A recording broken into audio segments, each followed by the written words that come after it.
to thrilling tales of adventure. I'm Mardell, reading Captain Blood by Raphael Sabatini. Chapter 25, The Service of King Louis. Meanwhile, some 3 months before Colonel Bishop set out to reduce Tortuga, Captain Blood, bearing hell in his soul, had blown into its rock-bound harbor ahead of the winter gales, and 2 days ahead of the frigate in which Wolverstone had sailed from Port Royal a day before him. In that snug anchorage he found his fleet awaiting him, the 4 ships which had been separated in that gale off the Lesser Antilles, and some 700 men composing their crews. Because they had been beginning to grow anxious on his behalf, they gave him the greater welcome. Guns were fired in his honor, and the ships made themselves gay with bunting.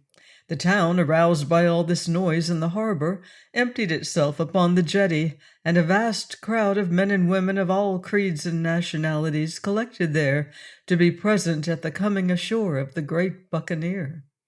Ashore he went, probably for no other reason than to obey the general expectation. His mood was taciturn, his face grim and sneering. Let Wolverstone arrive as presently he would, and all this hero-worship would turn into execration. His captains, Hagthorpe, Christian, and Iberville, were on the jetty to receive him, and with them were some hundreds of his buccaneers. He cut short their greetings, and when they plagued him with questions of where he had tarried, he bade them await the coming of Wolverstone, who would satisfy their curiosity to a surfeit. On that, he shook them off and shouldered his way through that heterogeneous throng that was composed of bustling traders of several nations, English, French, and Dutch, of planters and of seamen of various degrees, of buccaneers who were fruit-selling half-castes, Negro slaves, some doll tear-sheets and dunghill queens from the old world, and all the other types of the human family that converted the quays of Cayona into a disreputable image of Babel. Winning clear at last, and after difficulties, Captain Blood took his way alone to the fine house of Monsieur d'Ogeron, there to pay his respects to his friends the governor and the governor's family. At first, the buccaneers jumped to the conclusion that Wolverstone was following with some rare prize of war, but gradually, from the reduced crew of the Arabella, a very different tale leaked out to stem their satisfaction and convert it into perplexity, partly out of loyalty to their captain, partly because they perceived that if he was guilty of defection, they were guilty with him, and partly because, being simple, sturdy men of their hands, they were themselves in the main a little confused as to what really had happened. The crew of the Arabella practiced reticence with their brethren in Tortuga during those 2 days before Wolverstone's arrival, but they were not reticent enough to prevent the circulation of certain uneasy rumors and extravagant stories of discreditable adventures. Discreditable, that is, from the buccaneering point of view, of which Captain Blood had been guilty. But that Wolverstone came when he did, it is possible there would have been an explosion. When, however, the old wolf cast anchor in the bay 2 days later, it was to him all turned for the explanation they were about to demand of Blood. Now, Wolverstone had only one eye, but he saw a deal more with that one eye than do most men with 2, and despite his grizzled head, so picturesquely swathed in a green and scarlet turban, he had the sound heart of a boy, and in that heart much love for Peter Blood.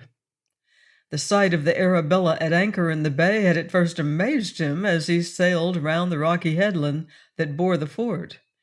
He rubbed his single eye clear of any deceiving film and looked again. Still he could not believe what it saw. And then a voice at his elbow, the voice of Dyke, who had elected to sail with him, assured him that he was not singular in his bewilderment. "In the name of heaven, is that the Arabella, or is it the ghost of her?"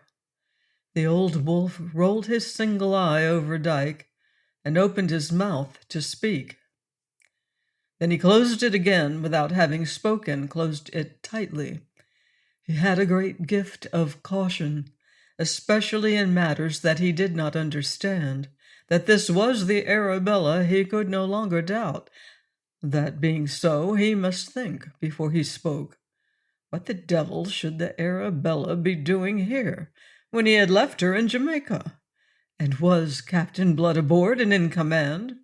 Or had the remainder of her hands made off with her, leaving the captain in Port Royal?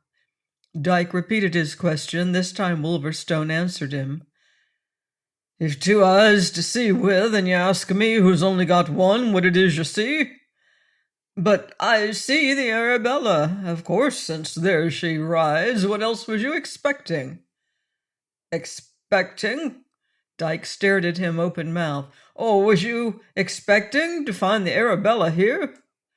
Wolverstone looked him over in contempt, then laughed and spoke loud enough to be heard by all round him. "Of course, what else?" And he laughed again, a laugh that seemed to Dyke to be calling him a fool. On that, Wolverstone turned to give his attention to the operation of anchoring. Anon, when ashore, he was beset by questioning buccaneers. It was from their very questions that he gathered exactly how matters stood, and perceived that either from lack of courage or other motive, Blood himself had refused to render any account of his doings since the Arabella had separated from her sister ships. Wolverstone congratulated himself upon the discretion he had used with Dyke. "The captain was ever a modest man," he explained to Hagthorpe and those others who came crowding round him. "It's not his way to be sounding his own praises. Why, it was like this. We fell in with old Don Miguel, and when we'd scuttled him, we took aboard a London pimp set out by the Secretary of State to offer the captain the king's commission, if so be him'd quit piracy and be a good behavior. The captain damned his soul to hell for answer.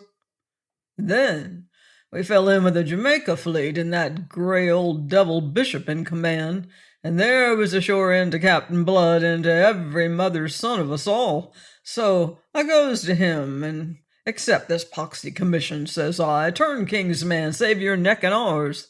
He took me at my word, and the London pimp gave him the king's commission on the spot, and Bishop all but choked hisself with rage when he was told of it.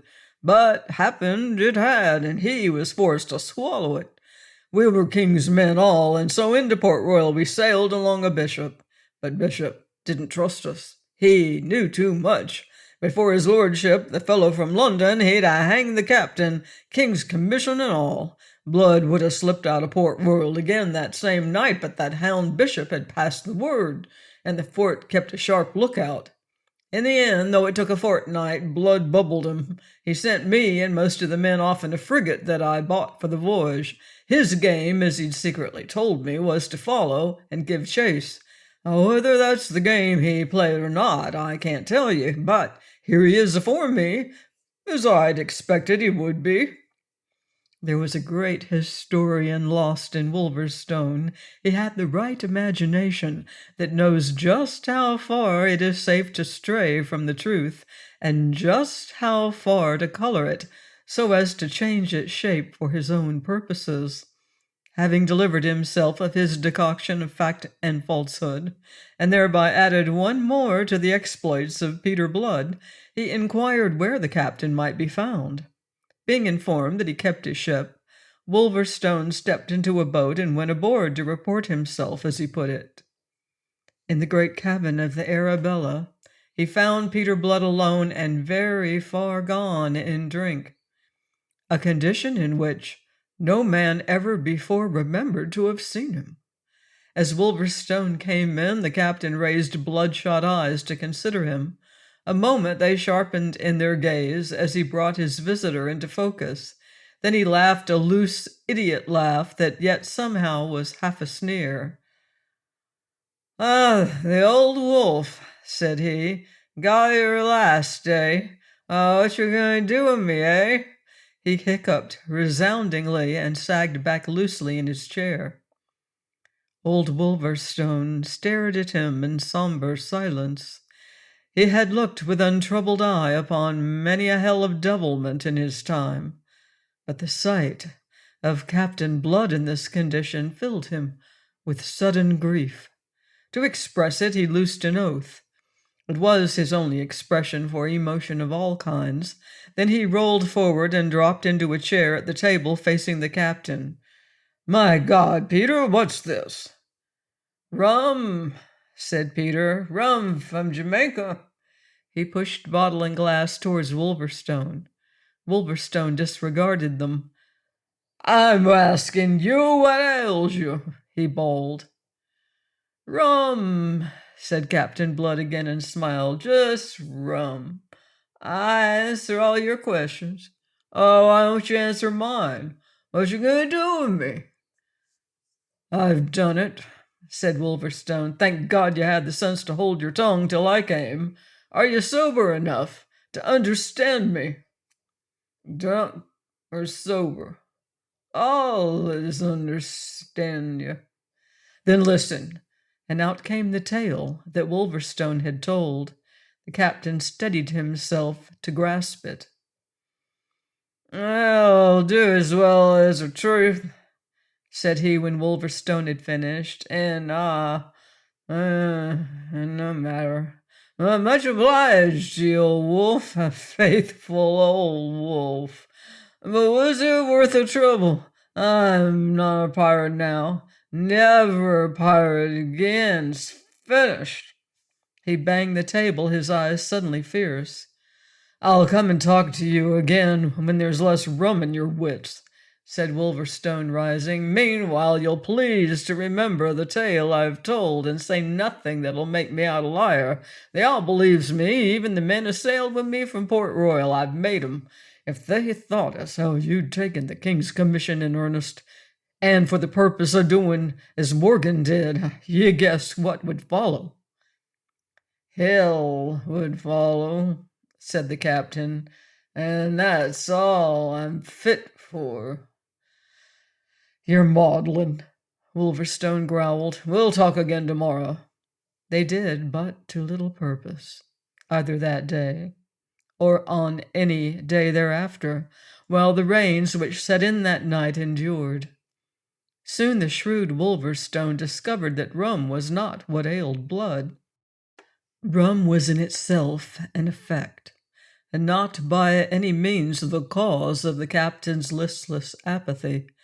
There was a canker eating at his heart, and the old wolf knew enough to make a shrewd guess of its nature, and he cursed all things that dangled petticoats, and knowing his world waited for the sickness to pass. But it did not pass. When Blood was not dicing or drinking in the taverns of Tortuga, keeping company that in his saner days he had loathed, he was shut up in his cabin aboard the Arabella, alone and uncommunicative.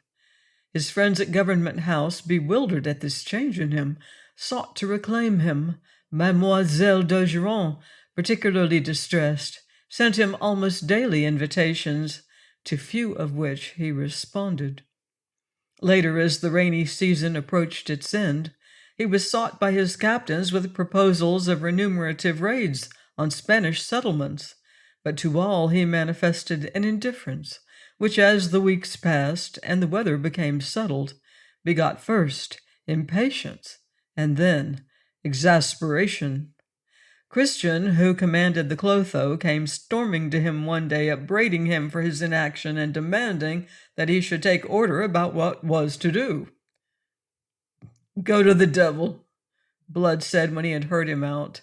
Christian departed fuming, and on the morrow the Clotho weighed anchor and sailed away, setting an example of desertion which the loyalty of Blood's other captains would soon be unable to restrain their men. Sometimes Blood asked himself why he had come back to Tortuga at all. Held fast in bondage by the thought of Arabella and her scorn of him for a thief and a pirate, he had sworn that he had done with buccaneering. Why then was he here? That question he would answer with another. Where else was he to go? Neither backward nor forward could he move, it seemed. He was degenerating visibly, under the eyes of all. He had entirely lost the almost foppish concern for his appearance, and was grown careless and slovenly in his dress. He allowed a black beard to grow on his cheeks that had ever been so carefully shaven, and the long, thick black hair, once so sedulously curled, hung now in a lank, untidy mane about a face that was changing from its vigorous swarthiness to an unhealthy sallow, whilst the blue eyes, which had been so vivid and compelling, were now dull and lackluster.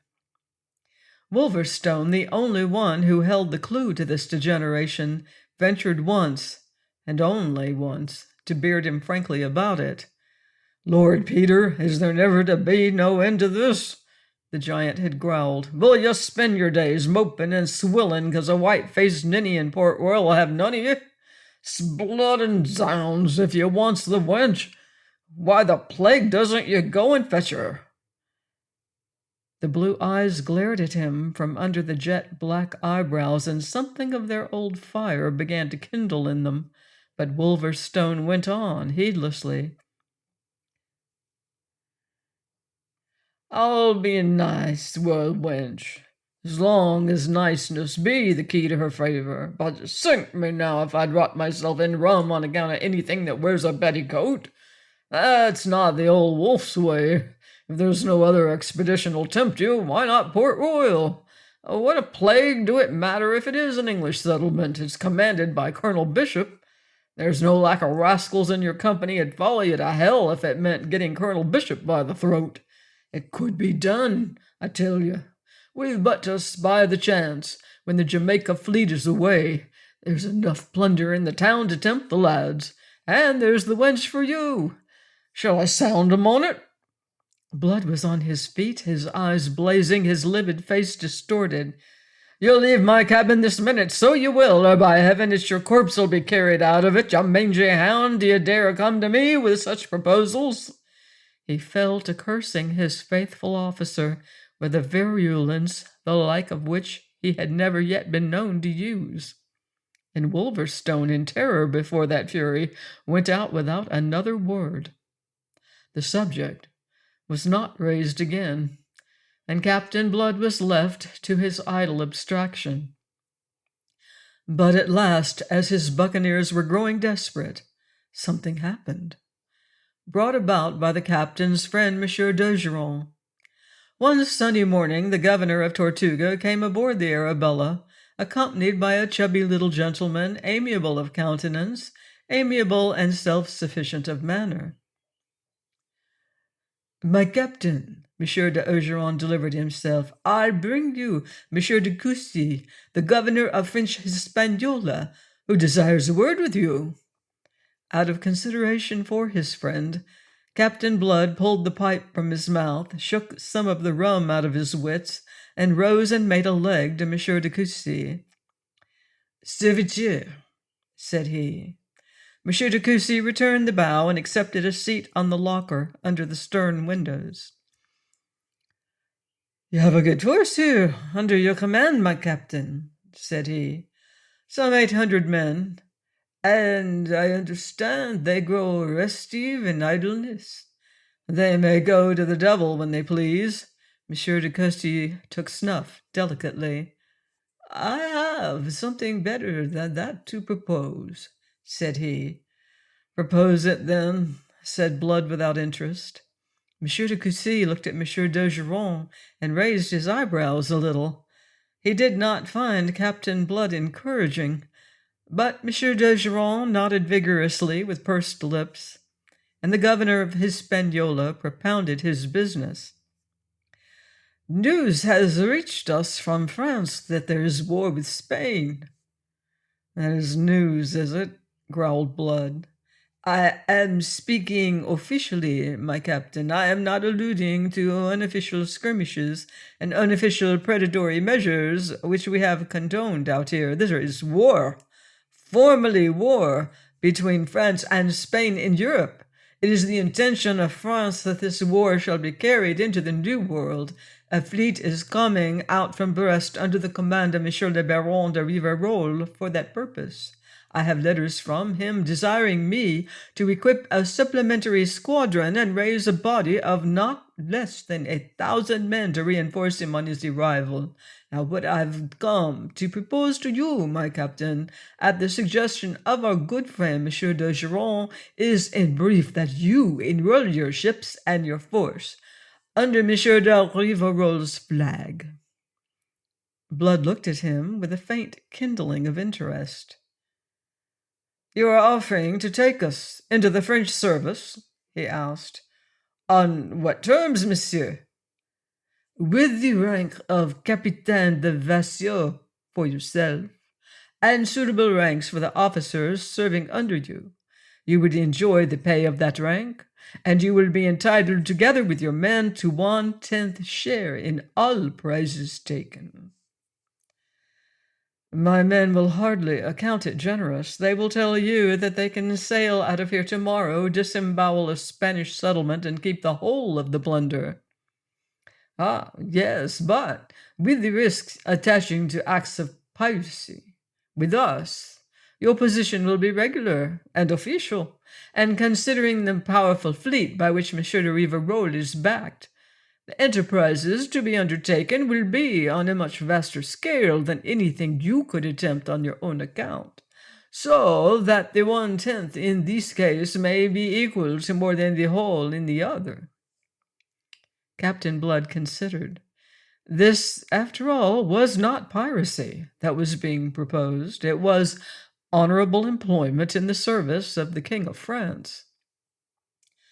I will consult my officers, he said, and he sent for them. They came, and the matter was laid before them by Monsieur de Coucy himself. Hagthorpe announced at once the proposal was opportune.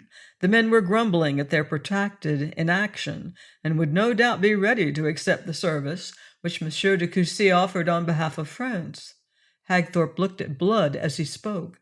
Blood nodded, gloomy agreement. Emboldened by this, they went on to discuss the terms. Iberville, the young French filibuster, had the honor to point out to Monsieur de Coucy that the share offered was too small. For 1/5 of the prizes, the officers would answer for their men, not for less. Monsieur de Coucy was distressed. He had his instructions. It was taking a deal upon himself to exceed them. The buccaneers were firm. Unless Monsieur de Coucy could make it 1/5, there was no more to be said. Monsieur de Coucy finally consenting to exceed his instructions, the articles were drawn up and signed that very day. The buccaneers were to be at Petit Goave by the end of January, when Monsieur de Rivarol had announced that he might be expected. After that followed days of activity in Tortuga, refitting the ships, boucaning meat, laying in stores. In these matters, which once would have engaged all Blood's attention, he now took no part. He continued listless and aloof. If he had given his consent to the undertaking, or rather allowed himself to be swept into it by the wishes of his officers, it was only because the service offered was of a regular and honorable kind, nowise connected with piracy, which he swore in his heart that he had done with forever. But his consent remained passive. The service entered awoke no zeal in him. He was perfectly indifferent, as he told Hagthorpe, who ventured once to offer a remonstrance, whether they went to Petit Goave or to Hades, and whether they entered the service of Louis XIV or of Satan. Please join me next time for another exciting chapter of Captain Blood by Raphael Sabatini, here on Thrilling Tales of Adventure.